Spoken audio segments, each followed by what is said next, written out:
मालका कोई उतरे ना आधार तेरा वसदा रवे काबा साडा वसदा रवे पंजाब।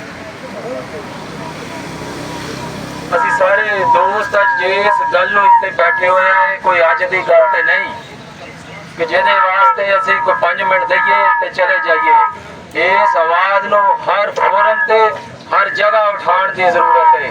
ਇਹ ਅੱਜ ਕਿਸੇ ਪੰਜਾਬੀ ਭੈਣ ਦਾ ਬੱਚਾ ਚਲਾ ਜਾਏ, ਇਹਦਾ ਖਾਵਤ ਚਲਾ ਜਾਏ ਜਾਂ ਉਹਦਾ ਵੀਰ ਚਲਾ ਜਾਏ, ਇਹ ਦੁੱਖ ਹੋ ਜਾਣਦੀ ਹੈ। ਲੇਕਿਨ ਜੇ ਪੰਜਾਬੀ ਸੂਰਮਿਆਂ ਨੇ ਸਿਰਫ ये देखना है ते खामोशी इख्तियार करनी है तो ये जुल्म बर्बरीयत फिर होती रहनी है। लेकिन ये नुकतियां नूं फड़ने की गल सब तो अहम है कि ये पंजाब के खिलाफ ही क्यों किया जा रहा है। ये मुतसबपंद असीं बिल्कुल खिलाफ हाँ। असीं पाकिस्तान के सारे हामी हाँ। असीं पंजाब नूं पाकिस्तान समझते, बलोचिस्तान नूं भी समझते, KPK नूं भी समझते, सिंध नूं ते गिलगित बल्तिस्तान कश्मीर नूं भी पाकिस्तान मनते। लेकिन सिर्फ पंजाबी नूं पंजाबी होने के नाते किसी खिते ते किसी जगह दे विच किते भी मुतसब का निशाना या जुल्म बर्बरीयत का निशाना ना बनाया जाए। जे अगर ये फिर भी आइंदा हुंदा रहा तो फिर इन्हां हुकूमतां दे दरो दीवार फिर फिर जाते होंदे ने। जदों आवाम आ जाए, जदों सूर में पंजाब दे उठदे ते तारीख इन्नी पंजाब दी कदी भी माड़ी नहीं हुई। ये कोई वर्क खोलेगा पिछले तो इन्हों आप नजर आ जाएगा कि जदों पंजाबी सूर में भी उठ पे तो फिर मुल्क इन्हां गल्लां दा मुतहम्मल नहीं।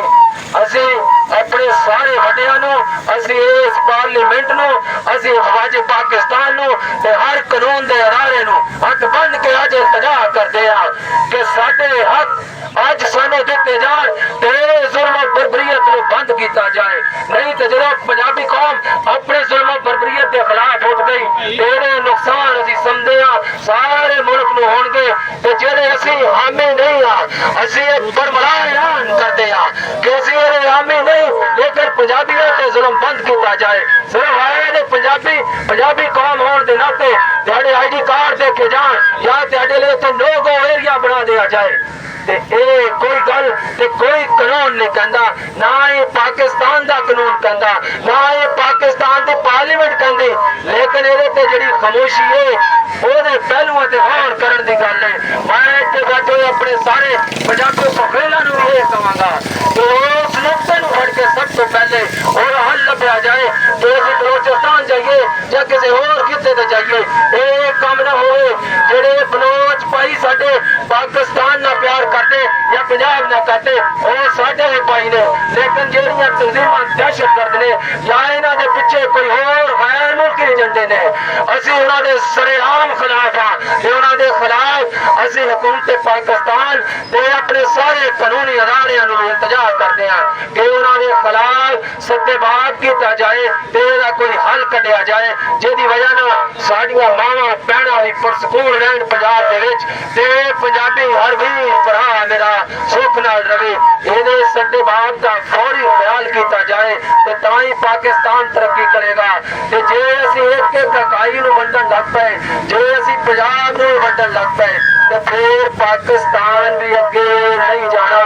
ये गल सोचण दी है कि सब तो पहले असीं पंजाबी होने के नाते असीं अपने पंजाबियों के हकूक की गल कर रहे हैं जिहड़ा कि साडा कानूनी आईनी इस्लामी हर तरीके नाल साडा हक है। इहनूं चैलेंज नहीं किया जा सकता।